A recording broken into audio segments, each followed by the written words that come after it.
ధర్మ మార్గం విత్ విజిత కార్యక్రమానికి స్వాగతం. ప్రస్తుతం మనతో పాటు ఉన్నారు ప్రముఖ జ్యోతిష వాస్తు పండితులు బ్రహ్మశ్రీ అన్నవరపు తిరుపతి మూర్తి అవధాని గారు. ఇప్పుడు వారితో మాట్లాడదాం. నమస్కారం గురుగారు. ఓం శ్రీ మహాగణాధిపతయే నమః.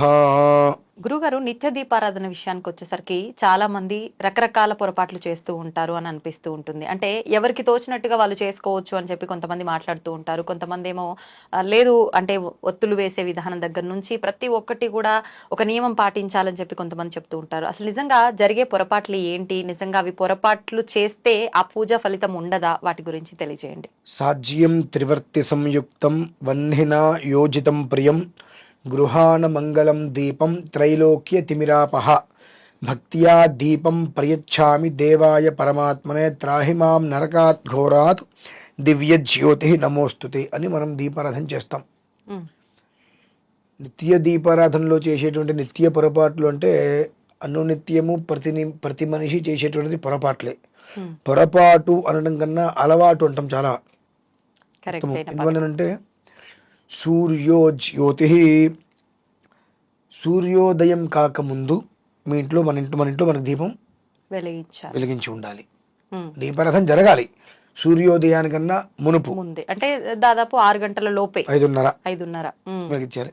అలాగే సూర్యాస్తమానానికన్నా ముందు మన ఇంట్లో దీపారాధన వెలిగించి ఉండాలి. అంటే ఖచ్చితంగా 2 సార్లు దీపారాధన అనేది చేయటం ఉండి తీరాల్సిందే. లేదా ఉదయం పెట్టిన సాయంత్రం వరకు ఉంది శ్రేయోదాయకం, ఇబ్బంది ఏం లేదు. లేదా సాయంత్రం మళ్ళీ సూర్యాస్తమన సమయానికి దీపారాధన వెలిగించి తీరాలి. ఎందువల్లనంటే పూర్వకాలం వరకు వెళ్తే ప్రతి దేవాలయము కూడా 4:30-5 గంటలకల్లా సుప్రభాతం మొదలు పెట్టేసేవారు తీసేసి. ఎందుకంటే ఊర్లో ఉన్న దేవాలయం అనేటువంటిది ఖచ్చితంగా 5 లోపు దేవాలయం తీసి దీపారాధన చేసేవారు. కాబట్టి ఈ ఊర్లో ఉన్నటువంటి గ్రామం ప్రజలందరూ కూడా ఒక అరగంట అటు ఇటుగా లేచి ఒక 5:30 ఆ ప్రాంతాల్లో దీపారాధన చేసుకున్నా అది మనకి ఎలాంటి నష్టము ఉండేటువంటిది కాదు. ఇదే ఇప్పుడు కొన్ని ప్రాంతాలకి వెళ్తే ఆలయాలు తీసేటికి 7 అవుతుంది. అవును, ఆలయాలు వీళ్ళన్నీ తీర్చుకొని చూసుకొని వచ్చి తీసేటప్పటికి 7 అవుతుంది. రాక్షసత్వం అందుకే కదండి పెరిగిపోయేది. ఎప్పుడైతే గనక మనం 5:30 లోపు స్నానం చేసి దీపారాధన చేస్తే దైవత్వం అనేటువంటిది మనకు ఆపాదిస్తుంది. ఇప్పుడు అయ్యప్ప దీక్ష తీసుకున్న వీళ్ళందరూ చూడండి, ఆ 40 రోజులు 5:30 లోపు వాళ్ళ స్నానాలు అన్ని పూజలు చేసుకుంటూ ఉంటారు. అందుకని చాలా ప్రశాంతంగా ముఖంలో కూడా ఒక మంచి కాంతి తేజస్సుగా ఉంటుంటుంది. 40 రోజులు పూర్తి అయిపోగానే ఇక నాదేనట్టుగా వదిలేసి మళ్ళీ 7-8 వరకు పడుకోవడం వలన మళ్ళీ రాక్షసత్వం అనేటువంటిది ఆపాదించేస్తుంది. ఇప్పుడు కూడా మనిషిలో రాక్షసత్వం దైవత్వం అనేటువంటిది మనం నిత్య దీపారాధన చేసే విధానాన్ని అనుసరించే ఉంటుంది. సూర్యోదయ పూర్వం చేసేటువంటిది దీపారాధన దేవతలకు చెందుతుంది. సూర్యోదయం తర్వాత చేసేటువంటిది రాక్షసులకు చెందుతుంది. ఏ దేవాలయానికైనా వెళ్ళి చూడండి, శివాలయాన్ని అభిషేకం చేసేస్తే అలా వదిలిపెట్టరు. తెల్ల బియ్యం అంటే అక్షతులు కానీ ఒక పుష్పం కానీ మారేడుదల కానీ ఏదో ఒక స్వామివారి మీద పెట్టి పక్కకి వెళ్తారు, ఒక అభిషేకం చేస్తారు. మళ్ళీ ఒక 15 గంట తర్వాత అభిషేకం అంటే ఆయన మీద ఏదో ఒకటి పెడతారు కాబట్టి లింగాన్ని వదిలిపెట్టరు. ఎందుకంటే ఏమీ లేకుండా వదిలేస్తే రాక్షసులు వచ్చి ఆరాధన చేస్తారు. భగవంతుడికి రాక్షసు. గురుగారు, ఒక డౌట్. ఆలయ ప్రాంగణం, ఇప్పుడు మామూలుగా సినిమాలలో చూస్తుంటాం, ఆలయ ప్రాంగణంకి నెగిటివ్ శక్తులు ఏవి కూడా ప్రవేశించకుండా ఏదో ఆపేస్తున్నట్టు పవర్, అలా దయ్యాలు వేరు రాక్షసులు వేరమ్మా. రాక్షసులకి మనమే రాక్షసులు అంటే కృత్యం, రాక్షస ప్రవృత్తి అంటారు చూసారా, అది అంటే దుర్మార్గమైన లక్షణాలు వల్ల. ఇప్పుడు భగవంతుడు మీరు చేసినా నేను చేసినా ఎవరు చేసినా ఫలితాన్ని ఇస్తూనే ఉంటాడు. ఆ చేసే సమయాన్ని అనుసరించి వాళ్ళ యొక్క వ్యక్తిత్వం పెరుగుతూ ఉంటుంది. మనం సూర్యోదయం లోపు చక్కగా దీపారాధన చేసుకుని నమస్కారం చేసుకుంటే దైవత్వం అనేటువంటిది మనకు ఆపాదిస్తుంది. దైవపరమైన శక్తి వచ్చి ఒక మానసిక ప్రశాంతత ఏర్పడుతుంది. ఎప్పుడైతే 6:30 తర్వాత మనం నిద్రలో చేరిన తర్వాత దీపారాధన చేస్తామో ఆ దీపారాధన రాక్షసులకు చెందుతుంది. ఇప్పుడు మీరు ఇందాక అన్నట్టు ప్రతి ఒక్కరూ చేసేది ఇప్పుడు ఈ దీపారాధన కిందకే వచ్చేటట్టుగా ఉంది. అందరం కూడా ఖచ్చితంగా రాక్షస దీపారాధన చేస్తున్నాం. అందుకని దాదాపుగా మనలో 100కి 99 మంది రాక్షస కృత్యాన్నే పాటిస్తున్నారు మినహాయిస్తే దైవత్వాన్ని ఎవరు కూడా పెద్దగా పొందిన వాళ్ళు లేరు. ఎక్కడో రేరుగా ఉంటూ ఉంటారు వారు. కాబట్టి ఏంటంటే దీపానికి అంత పవర్ ఉందా అంటే మరి ఎందుకు దీపారాధన చేయడం? దీపారాధనలో అంత శక్తి ఉందా? ఇంకా చేయడం మానేయండి, దీపారాధన చేయక్కర్లేదు, ఇంకెందుకు దండగా. అంటే ఆ ఒక్క దీపం అనేటువంటిది మనం ఒక ఒత్తి వేస్తాము, ఒక నూనె వేస్తాము, అగ్గిపుల్లు పెట్టి వెలిగిస్తామంటాం. కాంతి పుంజమం అది, దారి చూపించేటువంటిది, ఆ దారిని నడిపించేటువంటిది కూడా అదే. కనుక దాని నుంచే మన జీవితం అనేటువంటిది ముడిపడి ఉంటుంది, మూలాధారం. ప్రతిదానికి మూలం కావాలిగా. ఆ మూలం ఏంటి? జ్యోతి. అది జ్ఞాన జ్యోతి కావచ్చు, మనం చూస్తే మన కళ్ళు కనిపించడం కావచ్చు, ఏదైనా సరే జ్యోతి అంటే వెలుతురు. ఆ వెలుతురుని ఏ రకంగా ప్రసాదింపజేస్తుంది అనేటువంటి విషయాన్ని మనం చూసుకోవాలి. అందుకనే ఇప్పుడంటే మనం చేయట్లేదేమో కానీ అమ్మ, దాదాపుగా పూర్వం నుంచి ప్రతి ఇంట్లో కూడా 5:30 దీపారాధన చేసేస్తారు. మనకి ఏదైనా ఇప్పుడు పండగలు వస్తే మనం చేస్తున్నాం అంటే పెద్దవాడు చేసేస్తారు. ఎందుకంటే రాక్షసత్వం రావద్దు అని. అలాగే తలంటి పోసేటప్పుడు కూడా పొద్దున్నే పూసేస్తారు పెందలాడే. ఎందువల్లనంటే కొన్ని సమయంలో చేసేటువంటివే ఆ భగవంతుడి యొక్క పరిపూర్ణ అనుగ్రహం అనేటువంటిది వాళ్ళకి లభ్యమవుతుంటుంది. నదీ స్నానాలు చూడండి, 5:00 వెళ్తారు. ఎందుకు వెళ్తున్నారు? పని పట్టలేక, 7:00 వెళ్ళలేక కాదు కదండి. ఎప్పుడూ కూడా ఉషోదయం, అరుణోదయం, సూర్యోదయం. ఉషోదయం దేవతలు స్నానం చేస్తారు, అరుణోదయం ఋషులు స్నానం చేస్తారు, సూర్యోదయం సమయానికి మనం స్నానాలు చేసినప్పుడు ఆ ఒక్క ఉదకం మన మీద పడతాయి. అంటే ఇది బ్రహ్మ ముహూర్తం నుంచి సూర్యోదయం వరకు జరిగే విధానమా ఇదంతా కూడా? అంతే. ఆ సమయంలో మనం చేసేటువంటి దేవతలు ఋషులు స్నానమాడే ఉదకం ఏదైతే ఉంటుందో అది మన మీదకి పడుతుంది. మనం తొట్లోవే తీసుకుంటాం, అంటే మోటరే వేస్తాం, అందులో శక్తి మనకు తెలియదుగా. కానీ అది ఆ నీళ్ళు స్నానం చేయడం వలన మానసిక ప్రశాంతత. మీరు దీనికి అయ్యప్పని చూస్తే తెలిసిపోతుంది కదండి. 40 రోజులు కాగానే మళ్ళీ వాళ్ళు రాక్షత్వంలోకి వచ్చేసేస్తున్నారు వదిలేసుకొని. సో ఏంటంటే మనకు ప్రధానంగా ఆ మనిషి తత్వం ఏ రకంగా ఉంటుంది. కొంతమంది అంటారు అదేంటండి ఇంట్లో ఎప్పుడు ఆయన దేవుడి దగ్గర 10 గంటలు కూర్చుంటారు, 6 గంటలు కూర్చుంటారు, ఇల్లంతా దీపారాధన. ఎవరికి ఉపయోగం? రావణాసురుడు కూడా చేసే పని అదేగా. అవును, రావణాసురుడు కూడా షట్కాల శివార్చన ఎవరు చేయలేదు, ఆయన తప్ప. అంటే 6 కాలాల్లో శివార్చన రావణాసురుడు తప్ప ఎవరు చేయలేదు. కానీ ఆయన అసురుడే కదా, రాక్షసుడు. ఎంత చేసిన ఆయన రాక్షసుడు. ఆ ఒక తత్వం అయితే పోలేదు కదా. పుట్టింది బ్రాహ్మడిగా జన్మించినప్పటికీ కూడా ఆ రాక్షస చర్య అనేటువంటిది ఆయనలోకి ఆపాదించింది, అది పోలేదు. ఇంకా ఎందుకు పోతుంది అది? సో నువ్వు చేసే విధానం, ఎంత శివుని ఆరాధించు, ఆయన సంధ్యావందనం మాత్రం ఖచ్చితంగా సూర్యోదయానికి అయిపోతుంది. సముద్ర స్నానం చేసి వచ్చేస్తాడు. అనితర సాధ్యమైనటువంటి చేసేటువంటి కూడా ఏం చేస్తున్నాడు ఆయన? సూర్యోదయం అనంతరం చేస్తుంటే సూర్యోదయం అయిపోయింది, ఆయన ఆరాధన చేసుకున్నాడు, బయటకు వచ్చేసాడు. అక్కడి నుంచి చేసే కొన్ని కృత్యాలు ఉంటాయి, అవన్నీ కూడా రాక్షస కృత్యాలు. ఎంత చేసినా 24 గంటలు దీపాలు పెట్టాడు. కానీ ఆయన మందిరంలో ఉన్న దీపం వేరు, సభా మందిరంలో ఉండే దీపాలు వేరు కదా. కాబట్టి అంటే నా మనస్సులో నాకు శివభక్తి ఉండొచ్చు, కానీ నా ప్రవృత్తి మాత్రం రాక్షస ప్రవృత్తి. అలానే ఎంత చేసినప్పటికీ కూడా ఆ సమయంలో చేసేటువంటిది మనిషి జీవితానికి ఒక అద్భుతమైనటువంటి కాంతి పుంజంలా కాపాడుతుంది. అలానే ఆ మనిషిని అదే అగ్ని దహించి వేస్తుంది కూడా. దీపారాధన, ఒక్క దీపారాధనతో యావత్ భారతదేశం మొత్తం తగలబెట్టచ్చు, ప్రపంచం మొత్తం తగలబెట్టచ్చు. అదే దీపంతో ప్రపంచం మొత్తానికి వెలుతురనివ్వచ్చు. మన ఆలోచన, మన విధానం ఎలా ఉంది, మనం ఎలా చేస్తున్నాము, మనం ఎలా ఉపయోగిస్తున్నాము అనేది ఒకటే ముఖ్యం. దానికి మాత్రం ప్రతినిత్యము మనిషి ఉన్నంతలో ప్రశాంతంగా తన జీవితాన్ని తను సాగించాలనుకుంటే సూర్యోదయానికల్లా లోపు. అంటే మనం చేస్తున్న మొట్టమొదటి అతిపెద్ద పొరపాటు ఏంటి అని అంటే సూర్యోదయం ముందర దీపారాధన చేయకపోవడం. అంతే. ఒకవేళ చేసే విధానంలో కూడా మళ్ళీ ఇంకేమైనా పొరపాట్లు ఉన్నాయా అంటే, ఇప్పుడు ముఖ్య కాలాతిక్రమణ దోష ప్రాయశ్చిత్తం, ముఖ్యమైన కాలాన్ని అతిక్రమించి దానికి ప్రాయశ్చిత్తం చేస్తామంటాం కన్నా ముఖ్యమైన కాలంలో ఏం చెప్పబడింది? సాధ్యం తిరువర్త సంయుక్తం ఉందిగా. ఇక మనం 100 రకాలుగా పుస్తకాలు తీయక్కర్లేదు కదా, చేసుకో సరిపోతుంది. బ్రహ్మ విష్ణు మహేశ్వరులు ముగ్గురికి అయిపోయాయి. ఇందులో కొన్ని కామాక్షి దీపాలు, ఒక్క ఒత్తి ఇవన్నీ వస్తుంటాయి, కుంభవత్తులు వేసేవి.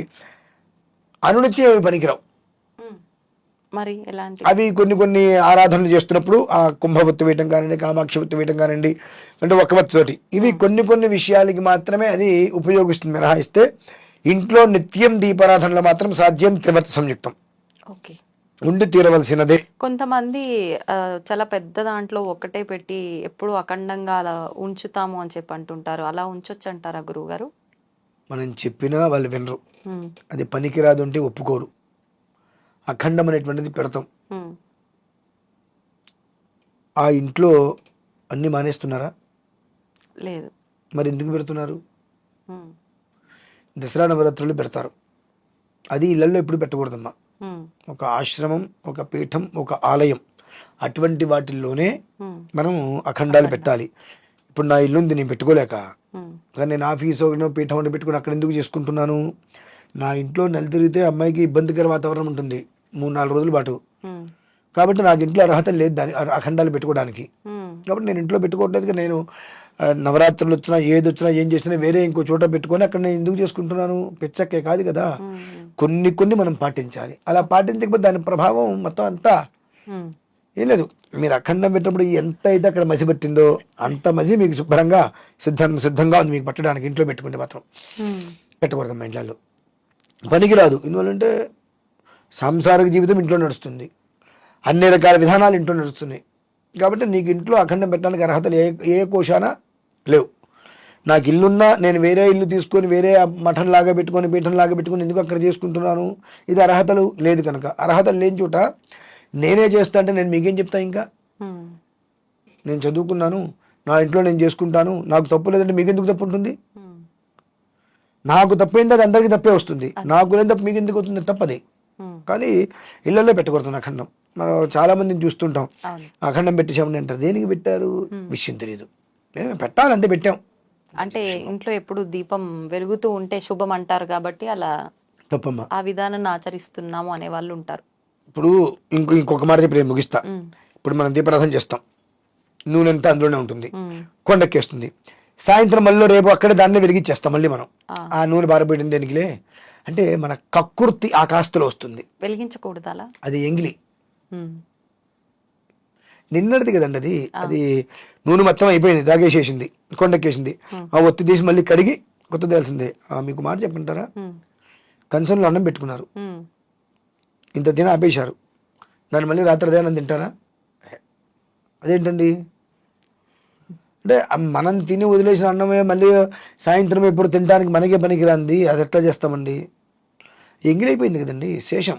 ఓకే. కాబట్టి ఒక్కసారి అది దీపారాధన వెలిగించిన తర్వాత అది కొండెక్కేసింది, వెంటనే అది మొత్తం తీసి మళ్ళీ వెయ్యాలి. 5 నిమిషాల్లో కొండెక్కినా సరే ఉమ్, ఆ నూనె తీసేయాలి, ఆ ఒత్తి తీసేయాలి, మళ్ళీ ప్రమిద కడిగి మనం దీపారాధన చేయాల్సిందేనమ్మా. ఒక్కొక్కసారి దీపారాధన చేస్తున్నప్పుడు వెలిగించగానే మళ్ళీ ఆరిపోవటం మళ్ళీ వెలిగించడం చేస్తుంటాం. అలాంటప్పుడు అలా వెలిగించవచ్చు, అప్పుడు కూడా మార్చాల్సిందేనా? మీకు అది వెలిగింది, మీరు బొట్టు పెట్టారు, ఆ, ఆ తర్వాత కొండెక్కింది, వెంటనే. వెంటనే మార్చాల్సిందే. ఓ. అది ఎంగిలైపోతుందమ్మా, ఉమ్, పనికిరాదు. ఓకే. ఎందుకంటే మీరు బాటిల్లో మంచిలు తాగుతారు, ఉమ్, నోటికి ఖర్చుకొని తాగుతారు, పక్క వాళ్ళు తాగుతారా? తాగరు. ఏ నీళ్ళే కదా. ఉమ్, అంటే మనకి ఎంతో వాటికి అంతకన్నా ఎక్కువ. కాబట్టి కొంతమంది ఏం చేస్తారు, నూనె అయిపోతుంది, ఒత్తుంటుంది, అందులోనే నూనె పోసేసి మళ్ళీ వెలిగిస్తూ ఉంటారు. చాలా ఇవన్నీ కూడా పనికిరాదమ్మా. ఉమ్, వీటన్నిటి వల్ల దోషమే. మనకి ఏంటంటే ఆ ఒత్తు వేస్ట్ చేయటం దేనికి? వాటిల్లో బయట ఎన్ని వేస్ట్ అవుతున్నా మనకు అదే సంబంధం లేవు, విపరీతంగా వృధా అవుతుంటాయి. అంటే ఏదో కావాలని చేయటం అని కాదు, కానీ మామూలుగా ఇలాంటి సహజంగా 90% ఇళ్లలో ఇది జరుగుతూ ఉంటదనే అనుకుంటా నేనైతే. అనుకోవద్దు, నిజమే అది. అంటే వాళ్ళకి ఒక భయం. ఫస్ట్ ఆఫ్ ఆల్ ఈ నూనె పారిపోయకూడదేమో, ఉమ్, ఆ నూనె పారిపోయడం దేనికిలే, ఉమ్, బోల్డ్ దాంట్లోనే మనకు ఖరీదు గుర్తొస్తుంది అనమాట. మనం అనవసరంగా వృధాగా పారబోసే దేంట్లోనూ ఆ గదులు ఫ్యాన్ వేసి ఇక్కడికి వచ్చి కూర్చుంటాం, అవన్నీ గుర్తురావు. ఉమ్, అంత నూనె పారిపోయాలంటే మనకు అమ్మో రకరకాలు గుర్తొస్తాయి. ఉమ్, ఆ ఒక్క దీపారాధన అనేటువంటి దాని మీద మనం చెప్పుకుంటూ సుమారుగా 10,000 వీడియోలు చేయొచ్చండి. ఇప్పుడు గురుగారు ఆ నూనె పారబోయాలని అన్నారు.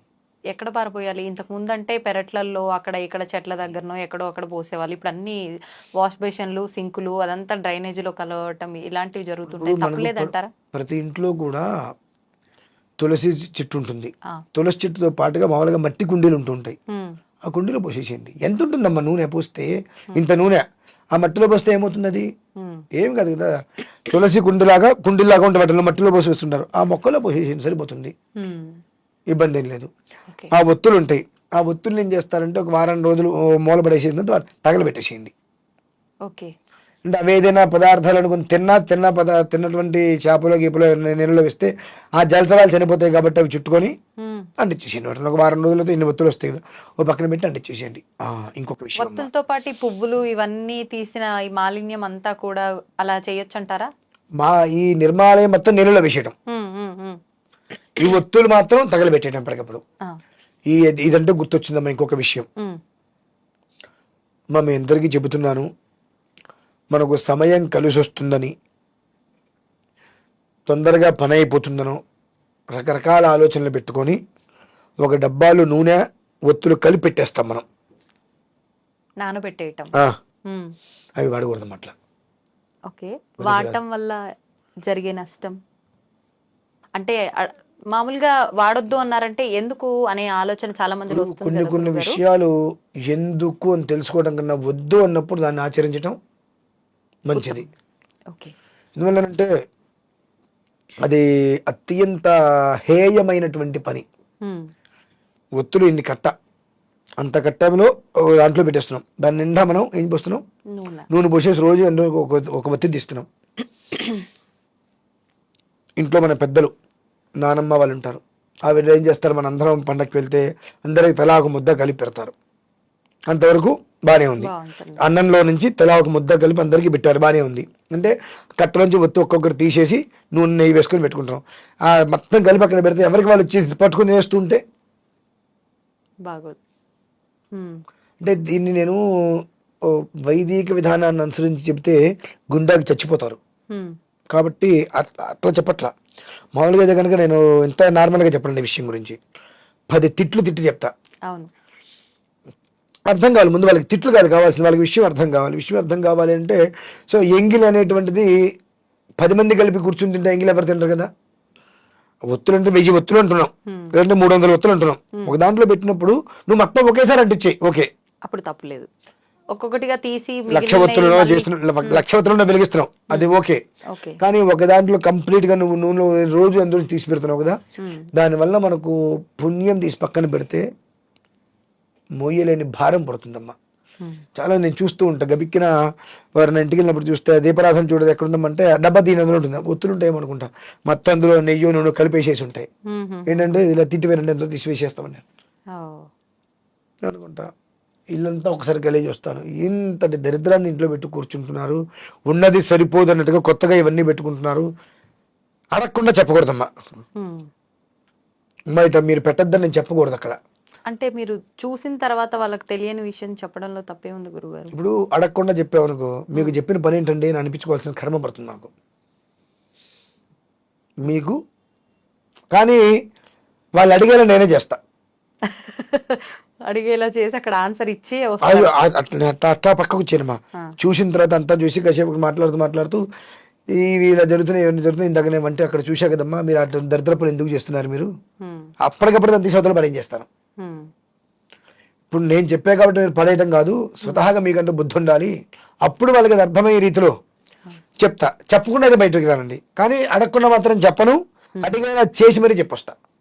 ఎందువల్లంటే కష్టం ఎవరికైనా ఒకటి కదమ్మా. ఎందువల్లనంటే కేవలం ఒకటి గమనించండి, ఇంట్లో ఎవరన్నా మనిషి చనిపోయినా ఆ దీపారాధన మాత్రం వెలుగుతూనే ఉంటుంది. ఇంట్లో దీపారాధన వెలుగుతూనే ఉంటుంది. మనం ఏదైనా ఊరిలో చూస్తే దేవుడి దగ్గర లైట్ వేసాను అంటూ ఉంటారు. అంటే ఎప్పుడు 360 రోజులు 24/7 ఇంట్లో దీపం అనేటువంటిది ఉంటేనే ఇంటికి శుభము అనేటువంటి విషయాన్ని మనం దృష్టిలో ఉంచుకుంటే, ఉదయం 5:30కి చేస్తే అది సాయంత్రం 5:30 వరకు ఉంటుంది.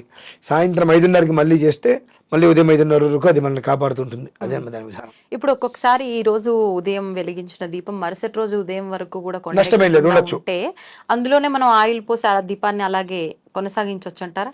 కొనసాగించడం ఇబ్బంది లేదు, దానికి వచ్చే దోషం ఏమీ లేదు. అయితే దాన్ని 2-3 రోజులు అట్టి పెట్టకూడదు అట్లా. మరి ఒకవేళ వెలుగుతున్నది మనం ఆర్పలేం కదా, వదిలేసేయడం అట్లా. నూనె అయిపోయి దీపం కొండెక్కే వరకు వదిలేయాలంటారా ఒక రోజు తర్వాత? మీరు ఇప్పుడు ఉదయం 6ంటికి దీపారాధన చేసేసారు, 5:30కి, 10ంటికో 11ంటికో అటు వెళ్ళారు, నూనె మొత్తం అయిపోవచ్చింది, చూశారు, అప్పుడు నూనె పోయింది మీరు అందులో, మళ్ళీ సాయంత్రం వరకు ఉంది, ఓకే. కొండెక్కుతుంటే మీరు చూశారు, చూసినప్పుడు పోయింది, చూడలేదు మనకు సంబంధం లేదు. అది మనం చూసినప్పుడు ధర్మం, మర్నాటికి అది ఉంది, నమస్కారం, ఇంకో దీపం మనం వెలిగించుకోవాల్సిందే, ఇంకో దీపారాధన పక్కన, దీనికి సంబంధం లేదు, ఉండకూడదు. ఇంకా దీంట్లో ఇంకా మళ్ళీ మనం ఆయిల్ పోసి అది 24 గంటల తర్వాత మళ్ళీ మనం దాంట్లో ఏమైనా చేసామంటే అది అఖండం కింద వస్తుంది, అది మహాపాపం మళ్ళీ. కాబట్టి దాని అట్లా వదిలేసి అది ఉన్నప్పటికీ మనం వేరే దీపారాధన మనం చేయాలి. చేసుకోవాల్సింది, తప్పదు. అప్పుడు సంఖ్య మారిపోతుంది కదా గురుగారు. దీపారాధన మళ్ళీ ఇది ఇట్లా ఉంటది. ఆల్రెడీ 2 దీపాలు వెలిగిస్తారు, ఒక్కటి వెలిగించకూడదని చెప్పి మళ్ళీ 2 వెలిగించడం. అస్మిన్ వర్తమాన వ్యవహారక చాంద్రమానే స్వస్తి స్త్రీ క్రోధనామ సంవత్సరే ఉత్తరాయణే శిశురతు మాఘమాసే కృష్ణపక్షే అమాయాం బృహస్పతి వాసరే అన్నాం. అంటే ఇవాళ దీపారాధన చేసినప్పుడు సంకల్పంలో ఇవాళ చెప్పుకున్నాం. ఈ దీపారాధన ఇవాళ చేసిందా నిన్న రేపు చేసేదా? ఇవాళ చేసింది. అంటే సంకల్పంలో నిన్నది అది. Okay okay. ఈ సూర్యోదయానికి దానికి సంబంధం లేదు. ఇంకా ఓకే, ఈ మన సూర్యోదయానికి ఈ తిథివార నక్షత్రాలకి ఈ దీపారాధన మనం మళ్ళీ అట్లా. ఓ అర్థమైంది గురుగారు. సంతోషం గురుగారు, నిజంగా చాలా మంచి విషయాలు తెలియజేశారు. నాకు తెలిసి దీపారాధన గురించి ఇప్పటివరకు చర్చించుకుంది కానీ లేదు, ఇది ఒక సెకండ్ లో విజయవంతం. అవును, 10,000 వీడియోలు చేయించండి. కానీ మనం ఎప్పుడు మాట్లాడుకునే దానికన్నా కూడా ఈసారి నిజంగా చాలా కొత్త విషయాలు చెప్పారు మీరు. నిజంగా ధన్యవాదాలు గురుగారు. పరమేశ్వర, కొత్త విషయాలు కదమ్మా, ఉన్న విషయాలే. అంటే మామూలుగా సాధారణంగా మాట్లాడుకుంటూనే ఉంటాం ఏదో ఒకటి. అంటే ఒత్తులు ఎన్ని వేయాలి, ఏ నూనె వాడాలి, పువ్వులు ఉంచాలా తీయాలా, పువ్వులు ఉంటేనే చేయాలి, ఇలానే మనం ఎక్కువగా ఎవరైనా కూడా ఇలాంటివే మాట్లాడతారు. కానీ ఇప్పుడు మనం మాట్లాడినే మాత్రం ఎప్పుడు మాట్లాడకుండా ఉన్న విషయాలు మాట్లాడడం జరిగింది. ధన్యవాదాలు.